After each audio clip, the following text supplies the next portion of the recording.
আজকে আপনাদের সাথে শেয়ার করব সারাদিন আমি কি করি। সারাদিন আমি মেসে কি করি। অনেকে আমাকে প্রশ্ন করেন, "আপু আপনি কি করেন? আপনি কি করেন?" আজকেই আমি দেখাবো যে আমি আসলে কি করি সারাদিন।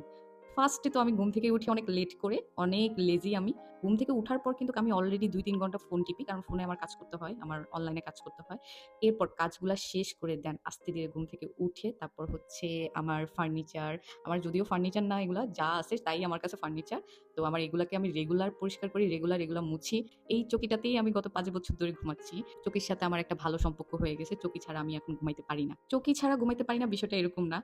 চকি ছাড়া ঘুমাইতে পারি। বাট মানে এই চকি মানে আমার বাসা, আমার ঘর, আমার মানে ছোট্ট এই চকিটা। এটার মধ্যেই কেন জানি হচ্ছে যে আমার ঘুম এত শান্তিতে আসে। কিন্তু এখন আমি যদি আমার নিজের বাসায়ও যাই বা অন্য কোথাও বেড়াইতে যাই, আমার এত শান্তি মতন ঘুম আসে না। কারণ আমার ঘুমে অনেক প্রবলেম হয়। তাই কি করার, এই ছোট্ট চকিটার মধ্যেই ৫ বছর কাটিয়ে দিচ্ছি। জানি না আর কত বছর কাটাবো। আর আসলে এখানে ফার্নিচার করা শুধু ঝামেলা। কারণ বিয়ে করে ভবিষ্যতে শ্বশুরবাড়ি চলে যাবো। এখানে কেন ফার্নিচার করতে যাবো? তো যাই হোক, মেসের বাসা এর থেকে ভালো আমার মনে হয় না হয়। আমার কাছে মনে হয় কি আমার বাসাটাই হচ্ছে বেস্ট। ফ্রেশ হয়ে সোজা রান্নাঘরে চলে গেলাম। বিজয়দি আপু নাই, যার কারণে আমার খুব কষ্ট হচ্ছে। তাকে আমি খুব মিস করতেছি। তুমি তাড়াতাড়ি চলে আসো।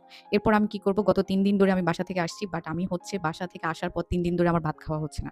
ঈদের দিন থেকে আমরা তো গত ১ সপ্তাহ ধরে সবাই হয়তোবা হচ্ছে গরু খাচ্ছি। কারণ আমাদের এখন তো ৩ বেলা শুধু গরু দিয়েই চলবে সবকিছু। তো যাই হোক, সেই গরু খাওয়া বাদ দিয়ে এখন আমার একটু কাঁকরোল আর করলা ভাজি খেতে মন চাইলো।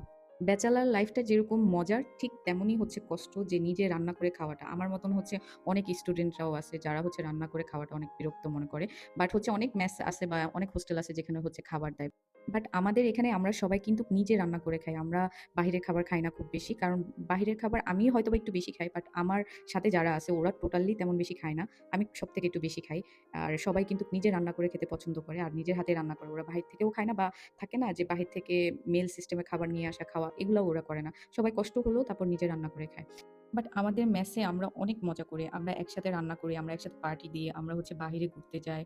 আমরা অনেক হ্যাং আউট করি। আমরা অনেক মজা করি। আমরা সবসময় হচ্ছে যে আসলে আমি সবসময় ভিডিও দিতে পারি না। কারণ সবগুলা ভিডিও করা পসিবল হয় না। যখন মানে মজার মধ্যে থাকি তখন আসলে ভিডিও করাও হয় না, দেওয়াও হয় না। বাট আমরা অনেক মজা করি। মেসের লাইফটা আসলে অন্যরকম মজা। কিন্তু যারা হচ্ছে মেসে না থেকে অভ্যস্ত, তারা হচ্ছে যে থাকতে কষ্ট হয়। কারণ তারা ১ম মেসে আসলে অনেক বেশি পরিবারের জন্য টেনশন করে, অনেক বেশি পরিবারের জন্য কান্না করে, মন খারাপ করে। তারা ২ দিন পরেই চলে যায়, মার কাছে চলে যায়। মানে যারা হচ্ছে ইন্টারে পড়ে, যারা হচ্ছে অনার্স ফার্স্ট ইয়ারে ভর্তি হয় বা তারা যখন ভার্সিটিতে হয়, ১ম মার কাছ থেকে আসে গ্রাম থেকে, তখন হচ্ছে তাদের একটু অ্যাডজাস্ট করতে প্রবলেম হয়। এরপর ঠিক হয়ে যায়। আস্তে সবার সাথে থাকতে সবকিছু ঠিক হয়ে যায়। এরপর আমি খাওয়া-দাওয়া শেষ করে একটু রেস্ট নিছিলাম। তারপর তো আমাকে জিমে যেতে হবে। এজন্য আমি খাবারও তাড়াতাড়ি রান্না করে খেয়ে ফেলছি। দেন হচ্ছে আমি জিমের জন্য রেডি হচ্ছি। আমি হচ্ছে জিমে ঠিকই যাই।